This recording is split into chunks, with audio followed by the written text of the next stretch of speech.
Shri Ram inter college के YouTube channel पर आप सभी बच्चों का हार्दिक स्वागत है। आइए बेटे लेक्चर 3 में आज हमारा चलेगा मिश्रण के प्रकार।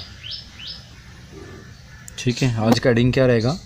मिश्रण के प्रकार, टाइप ऑफ मिक्सचर। मिश्रण के प्रकार।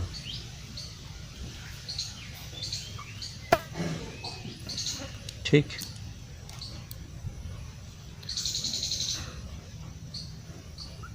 ये दो प्रकार के होते हैं। मिश्रण आपका दो प्रकार का होता है। मिश्रण दो प्रकार का होता है, दो प्रकार का होता है। पहला है आपका समांगी मिश्रण। समांगी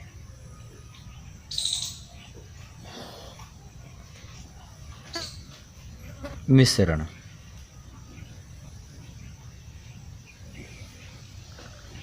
ठीक, इंग्लिश में बोलते हैं होमोजीनियस मिक्सचर।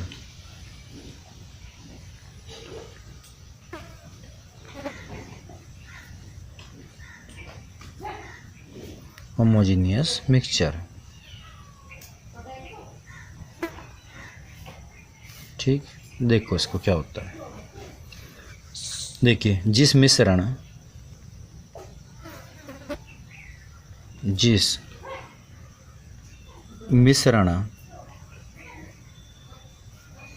के प्रत्येक भाग के, जिस मिश्रण के प्रत्येक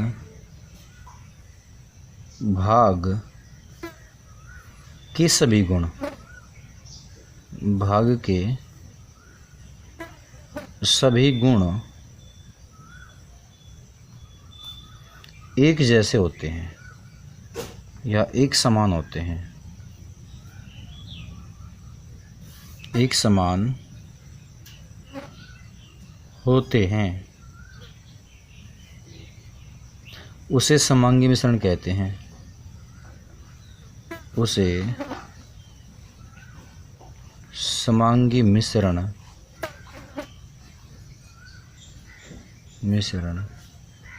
कहते हैं।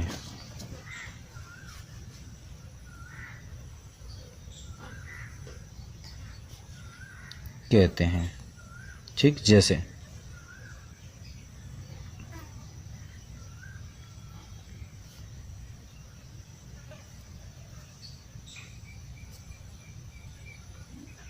जल में चीनी का मिश्रण। देखिए, आपका समांगी मिश्रण है। क्यों है? जो आपका जल है, यदि आप इसमें चीनी डालते हो, क्या बन जाएगा? शरबत बन जाएगा। तो शरबत मिक्सचर बनने के पश्चात ऐसा नहीं है कि वो ऊपर की साइड से हम उसको यदि टेस्ट करने लगे, चखने लगे तो मीठा लगेगा और वो नीचे से फीका लगे। ऐसा नहीं है, कड़वा लगे। उसको आप ऊपर की साइड से टेस्ट करना, बीच से या नीचे से, उसका जो स्वाद है बिल्कुल एक जैसा ही होगा। तो अर्थात उसमें क्या है, प्रत्येक भाग के जो सभी गुण हैं वो एक समान है, तो इसलिए वो क्या हो गया? समांगी मिश्रण हो गया। ठीक, एल्कोहल तथा जल का मिश्रण है। एल्कोहल प्लस जल, ये भी आपका दोनों पूर्णतया आपस में घुल जाते हैं। ठीक है, और एक समान रहता है।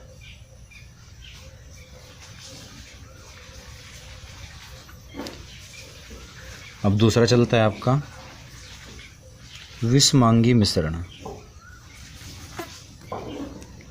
विषमांगी मिश्रण। विषमांगी मिश्रण। ठीक, हेट्रोजीनियस। चलो लिख देते हैं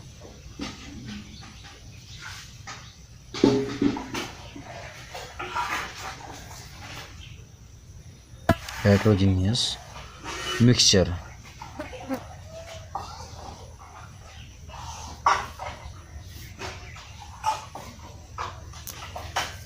इसको देखिए, डेफिनेशन उसकी उल्टी हो जाएगी। जिस मिश्रण के प्रत्येक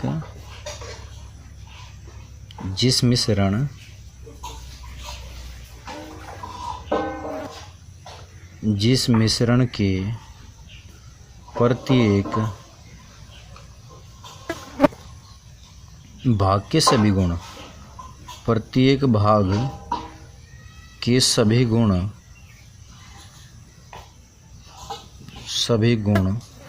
एक समान नहीं होते,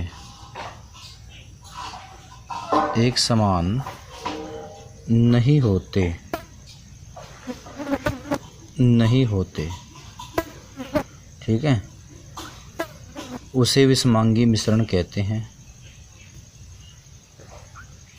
उसे विषमांगी मिश्रण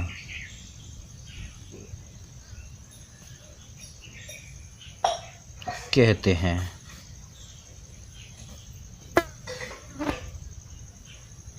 ठीक,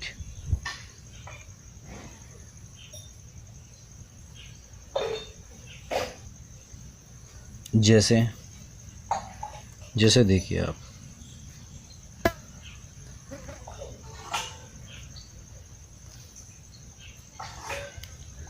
रेत प्लस जल। देखो, जो रेत का और जल का मिश्रण है उसका प्रत्येक भाग का संगठन समान नहीं होता, गुण एक समान नहीं होते। रेत क्या होगा, नीचे ज़्यादा बैठ जाएगा, ऊपर कम घुला हुआ होगा, तो पानी में एक समान उसका, ठीक, एक समान वो घुला नहीं रहता। रेत तथा लोहे का मिश्रण, पेट्रोल जल का मिश्रण, ठीक, रेत प्लस लोहा, पेट्रोल प्लस जल, पेट्रोल प्लस जल का मिश्रण है।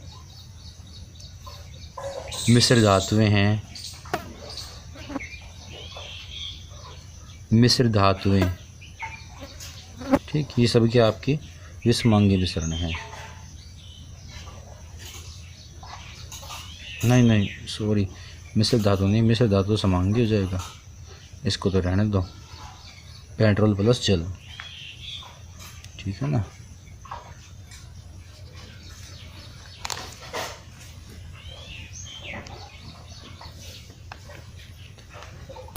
अब नेक्स्ट आपका क्या चलेगा, अब नेक्स्ट आपका चैप्टर स्टार्ट होता है। देखो, ये तो सामान्य बात थी जो अब तक आपने पढ़ी, हाई स्कूल में आपने पढ़ी होगी, 9th में पढ़ा होगा, ये सब कुछ बिल्कुल सामान्य बात थी। अब तक यहाँ आपका 11वीं का कुछ भी स्टार्ट नहीं हुआ, ठीक। अब यहाँ पे कुछ चलेंगे, अब स्टार्ट होगा आपका। अब हम पढ़ते हैं रासायनिक संयोग के नियम। रासायनिक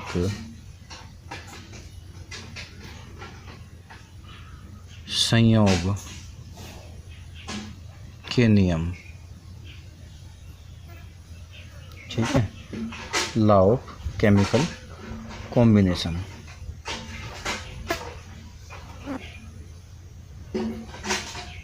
लॉ ऑफ केमिकल कॉम्बिनेशन,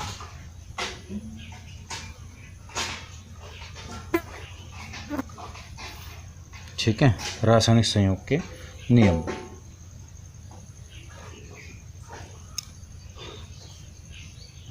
देखिए,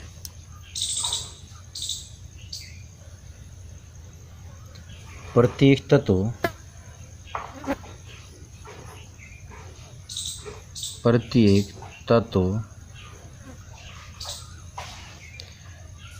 एक दूसरे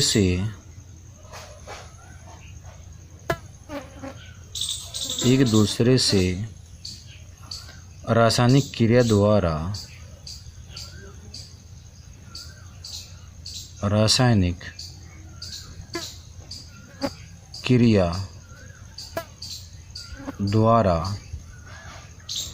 संयोग करके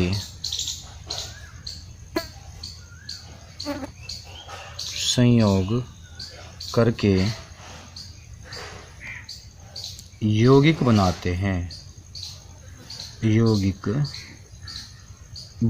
हैं,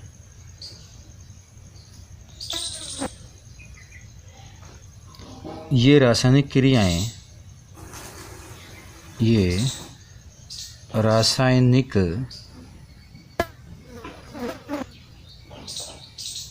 क्रियाएं कुछ नियमों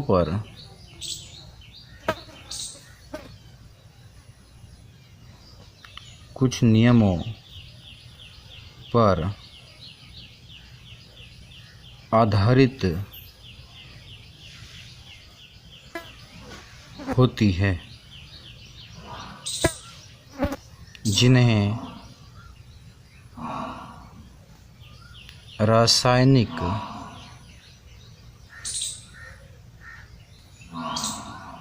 संयोग के नियम कहते हैं। के नियम कहते हैं। ठीक है, रासायनिक संयोग के नियम कहते हैं, जो निम्न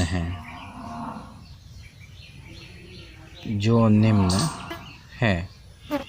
देखिए, इसमें आपका पहला है द्रव्यमान संरक्षण या द्रव्य की अविनाशिता का नियम।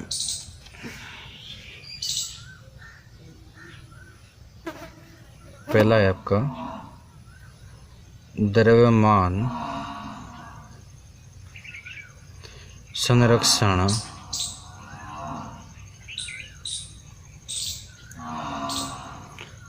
संरक्षण या द्रव्य की अविनाशिता का नियम। ठीक, law of conservation of mass. ठीक, लॉ ऑफ कंजर्वेशन ऑफ मास।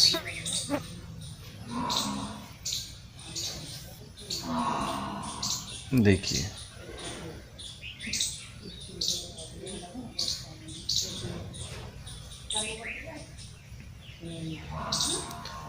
यह नियम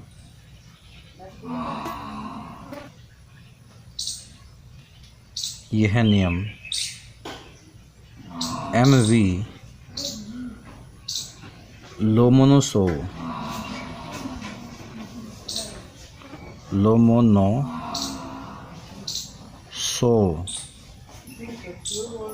ने 1756 में दिया। ठीक है, फिर बाद में 1774 में जो लेवोसियर थे और लैंडोल्ड थे, उन वैज्ञानिकों ने इस नियम की पुष्टि भी की थी। ठीक है, तो इस नियम के अनुसार देखिए क्या बताया गया। ठीक,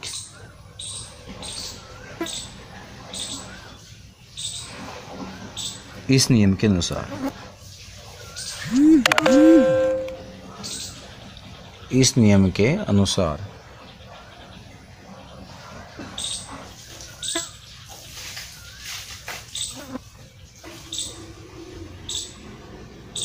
देखिए,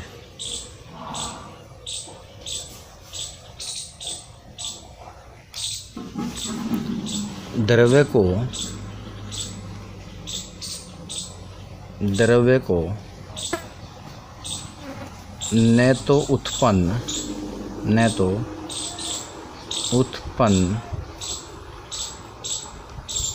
किया जा सकता है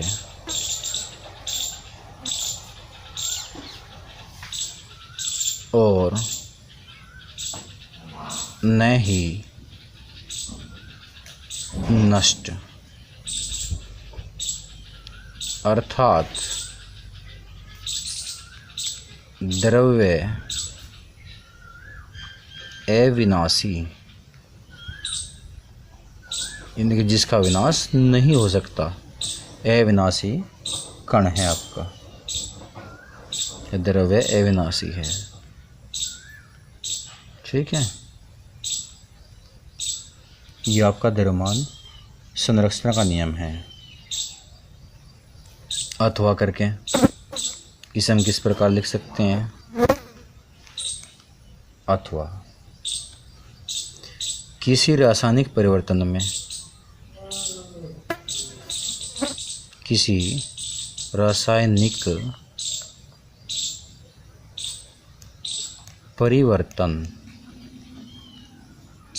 परिवर्तन में भाग लेने वाले द्रव्यों का कुल द्रव्यमान, किसी रासायनिक परिवर्तन में भाग लेने वाले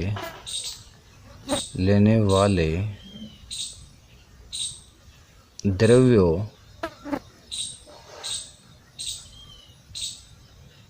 का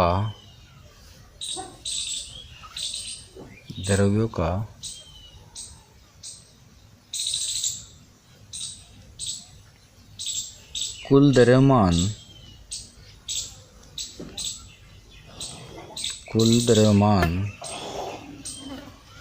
द्रव्यों का कुल द्रव्यमान परिवर्तन के पश्चात बने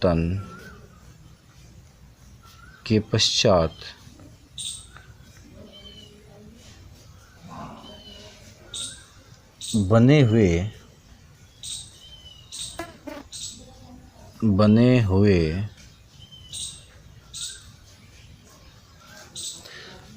द्रव्य के कुल द्रव्यमान के बराबर होता है। द्रव्य के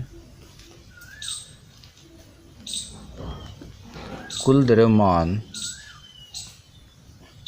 के बराबर होता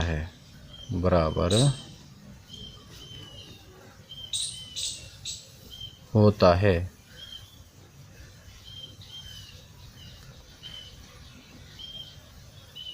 जैसे एग्जाम्पल देखो, इसमें एक इधर हमने ले लिया CaCO3, ये होगा आपका कैल्शियम कार्बोनेट।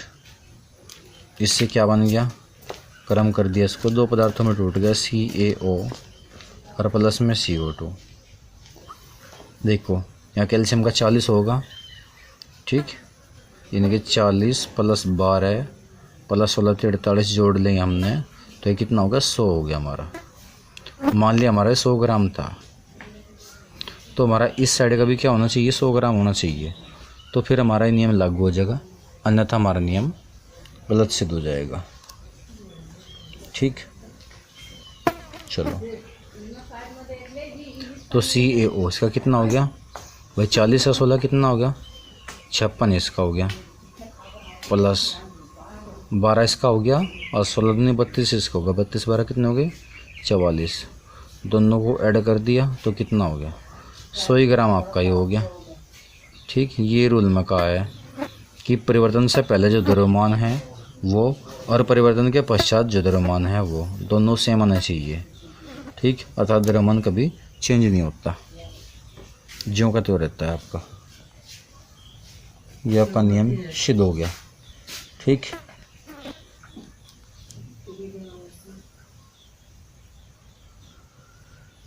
जैसे ऊर्जा संरक्षण का नियम था ऐसे ही है आपका। दूसरा क्या है आपका? स्थिर अनुपात का नियम। स्थिर अनुपात का नियम, स्थिर अनुपात का नियम। स्थिर अनुपात का नियम देखिए, लॉ ऑफ कांस्टेंट प्रोपोर्शन।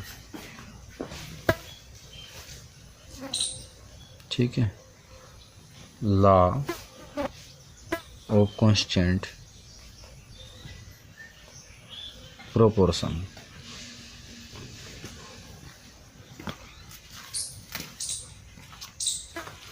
स्थिर अनुपात का नियम।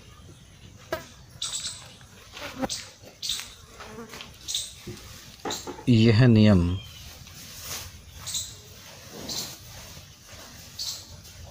J.L. प्राउस्ट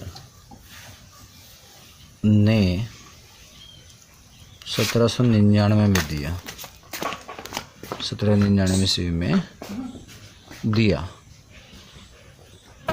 ठीक।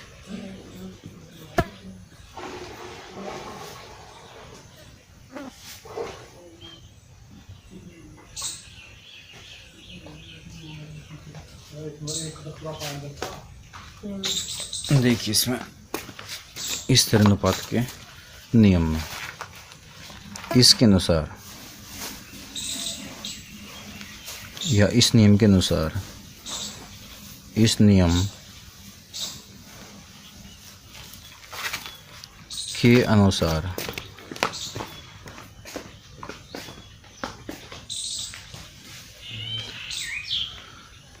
देखो, रासायनिक यौगिक सदैव निश्चित तत्वों से मिलकर बना होता है और बाहर की दृष्टि से उन तत्वों का जो अनुपात है सदैव एक समान रहता है। ठीक। प्रत्येक रासायनिक यौगिक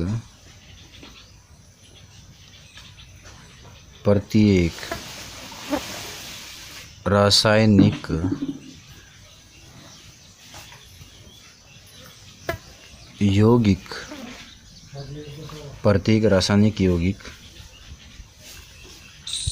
सदैव निश्चित तत्वों से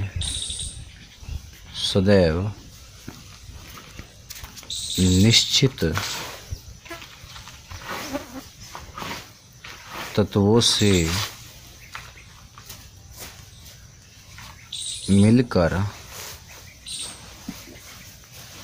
बना होता है।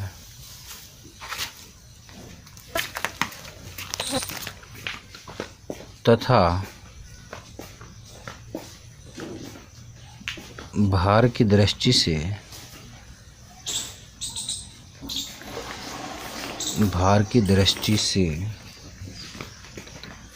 उन तत्वों का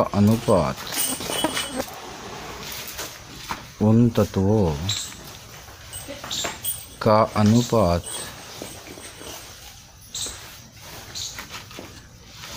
सदैव एक समान होता है। अनुपात सदैव एक समान होता है।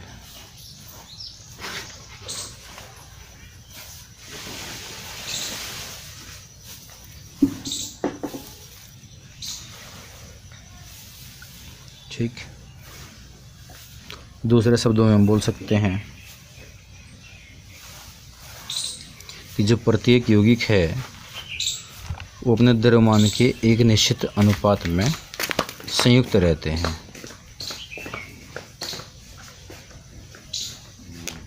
ठीक।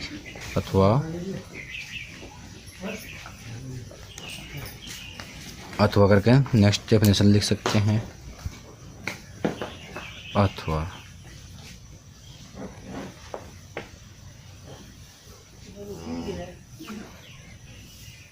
प्रत्येक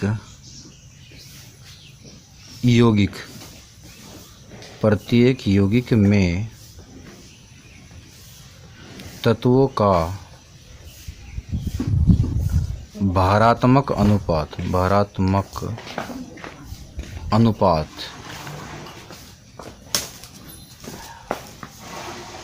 प्रत्येक यौगिक में तत्वों का भारात्मक अनुपात सदैव स्थिर रहता है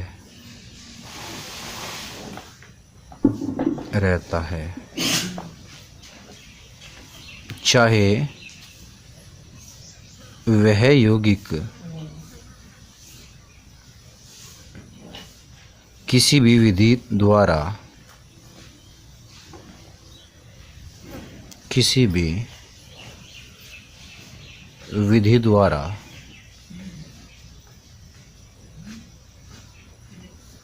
क्यों न बनाया गया हो या प्राप्त किया गया हो। जैसे जल H2O में हाइड्रोजन व ऑक्सीजन का भारात्मक अनुपात